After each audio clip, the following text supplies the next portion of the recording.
was kind of in awe. He said, damn it, Sam, you were going 20 miles an hour easy when you hit that curb. Do you think you are unkillable? You think Gumbo's right? And I said, fuck you. I said, God, my head is killing me. And he says, well, you kind of have a second one there now on the right side, and it's pretty bloody too. Looks like you'll have a scar.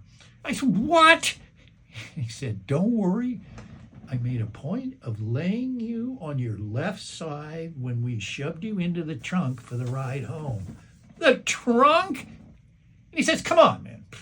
You were unconscious anyway. What difference did it make? I said, well, and this is why I loved and still dearly love those Bay Area guys I grew up with. It was like some alcoholic, tough love, demented mafia family. Anyway, asked Mac, your dad just called. He's on the way over with Christmas presents. I said, what? Why'd you tell him I was here?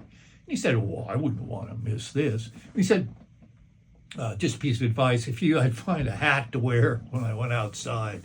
So I went over to the mirror, and long story short, the right side of my head was so swollen that I looked like Peyton Manning, like I had two heads. And I wiped the blood off as best I could and hurried out to the driveway and hid behind the tall hedges that lined it just as my father pulled up.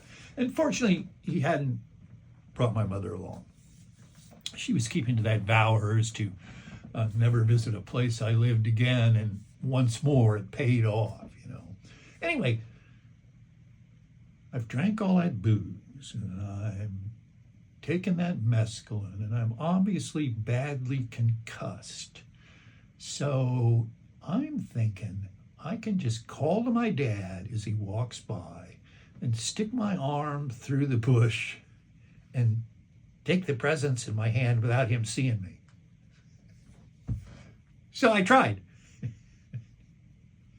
Damn near giving him a heart attack in the dark. And then I finally had to come out. I didn't have a good excuse. And, he hadn't seen me in a while. And